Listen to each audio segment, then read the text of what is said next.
معجزه قرن 20. در روایات رسانه‌های گروهی از آخوندی چاپلوس آوردند که چون حضرت ایشان شیرده زده از شکم مادر بیرون جهیدند، داد زدند یا علی یا علی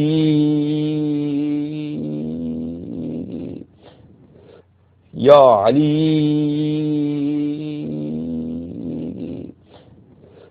یا علی. نمیدانم چه شرفی برای نام حضرت علی رضی الله تعالی عنه است که نام مبارکشان با این خرافات و خزعبلات دین فروشان ملوث می‌گردد. چه خوش گفتند اگر شرم نداری بر هر تاری که می‌خواهی بزن. تابستان گذشته در جمکران به مناسبت سالروز میلاد با سعادت منجی بشریت حضرت امام زمان انجیل فراموش نشود که هرگز متولد نشده اند، برخی کشیشان فرصت طلب تشیع صفوی گناهان خلایق معاف کردند و سک غفران و بلیت بهشت فروختند. از قرن‌هاست که عقل پوسیده تشیع صفوی تصور می‌کند بهشت را کلیدی است و آن هم در دست حضرت علی علیه السلام. البته باید دعا کرد که حضرت علی کلید را در زیر خاک گم نکند و یا کلید پس از این همه مدت زنگ نزند و خراب نشود که همه بیچاره خواهیم شد. این شما و اینم حضرت حجت الاسلام و المسلمین سید محمد سعیدی. راستی قبل از این که یادمون بره باید بگیم که آیت الله خامنه‌ای به تاریخ 18 آذر سال 1389 در حکمی آقای حجت الاسلام و المسلمین حاج سید محمد سعیدی را به عنوان تولیت آستان حضرت فاطمه معصومه و مراکب و مناطق وابسته به آن منصوب کرد و اخیراً هم شنیدیم که ایشان امام جمعه شهر قم هستند.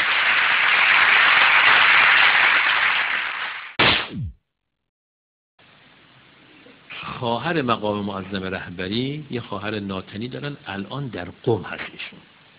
شوهرشون مرحوم آقای شمس الدینی بودن، روحانی بزرگواری بودن، در دفتر آقا استخاره میگرفتن، چند وقت پیش به رحمت خدا رفتن، ولی خواهر ناتنی آیت الله خامنه‌ای در قم هستن و حضور دارن. مادر شهیدان زین‌الدین گفتن ما رفتیم منزل خواهر آیت الله خامنه‌ای و با این خانم صحبت کرد.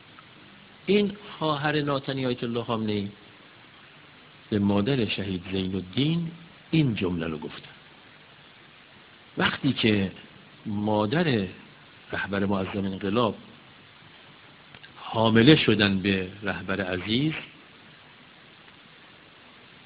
زمان ولادت رهبر انقلاب که رسید، در منزل به من، یعنی خواهر آیت الله خامنه‌ای خواهر ناتنیش، گفتن برید سراغ قابله. گفت من رفتم سراغ قابله رو آوردم منزل، حالا میخواد رهبر انقلاب متولد بشه. گفت ماها از اتاق بیرون کردن، قابله توی اتاق داشت زمینه تولد این فرزند جدید رو فراهم میکرد. گفت یه مرتبه دیدم صدای قابله بلند شد که علی نگهدارت باشه، این تعبیره. گفت ما در رو باز کردیم اومدیم تو، گفتیم چی شد؟ گفت که این آقا، یعنی مقام معظم رهبری، وقتی میخواست از بدن مادر خارج بشه گفت یا علی.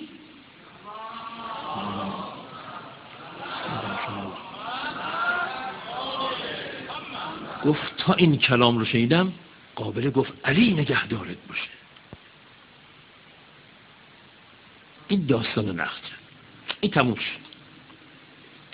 چند شب پیش، ببخشید روز بود، جناب آقای زین‌الدین با عده‌ای از فرماندهان سپاه که بازنشست شدن یا در آستانه بازنشستگی هستن یه جلسه‌ای برای خودشون درست کردن، اومدن دفتر تولیت دیدن بنده. در اونجا جناب آقای زین الدینم با اون جمع بودن. من به جناب آقای زین الدین گفتم حاج آقا اون قصه ای که خواهر آیت الله خامنه‌ای برای خانواده شما گفتن برای این جمع بگید. ایشونم رو کردن به این جمع برادران سپاهی، گفتن سعیدی میگه که من اون قصه رو برای شما بگم. این قصه رو ایشون اونجا گفت. فرمانده لشکر علی ابن ابی طالب سلام الله علیه جناب آقای سردار مهدوی نژاد گفتن آدرس ایشون رو به ما بدید تا ما اینو ضبط کنیم.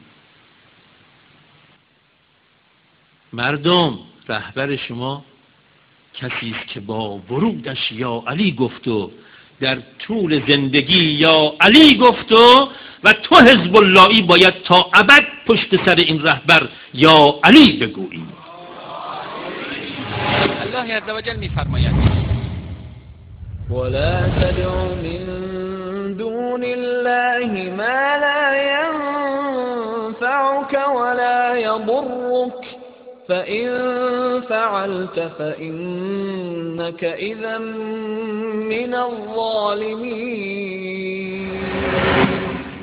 و جز الله چیزی را که نه سودی به تو میرساند و نه زیانی مخوان، اگر چنین کنی از ستمگاران خواهی. و این یمسسک الله بضر فلا کاشف له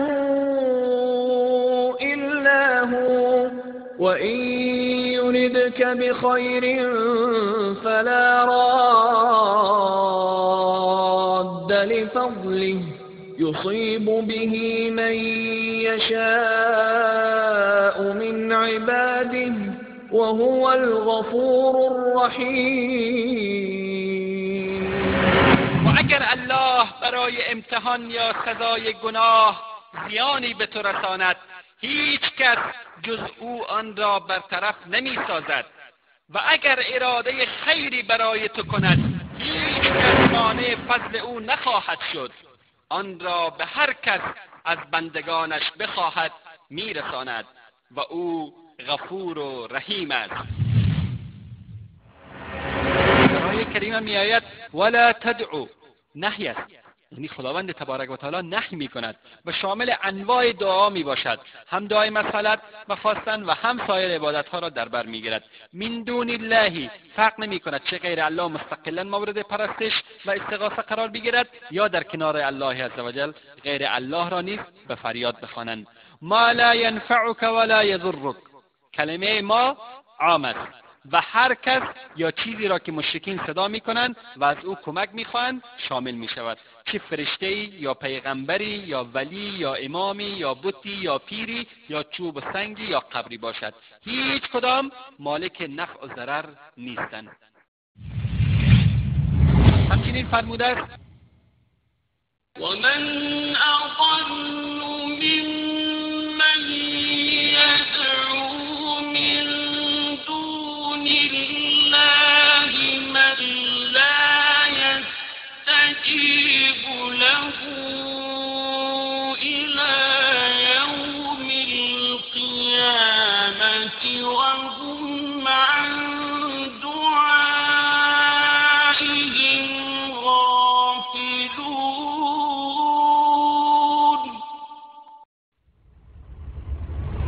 چه کسی گمراه تر است از آن کس که معبودی غیر الله را میخواند که تا قیامت هم به او پاسخ نمیگوید، زیرا او چیزی را به دعا خوانده است که خود نمیشنود، مانند مردگان، بتها، زیارتها، امامان و پیامبران و صالحان، چه رسد به این که به انسانی که او را میخواند سودی جلب یا ضرری را از وی دفع نماید.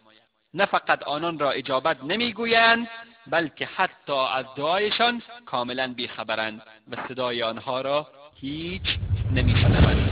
در آیه 62 سوره نمل خداوند تبارک و تعالی میفرماید أَمَّن يُجِيبُ الْمُضْطَرَّ إِذَا دَعَاهُ وَيَكْشِفُ السُّوءَ. کیست آن که دعای مضطر یعنی درمانده را اجابت می کند و گرفتاری را برطرف می سازد. اِلَٰهٌ مع الله، استفهام انکاری است، یعنی نباید غیر از الله کسی دیگری را معبود قرار داد و به وقت مصیبت غیر الله را خواند و چیزی را که خارج از حیطه قدرت اوست از او طلبید. و در آخر آیه می‌فرماید قلیلا ما تذکرون، قلیلا ما تذکرون، ولی شما کم پند میپذیرید.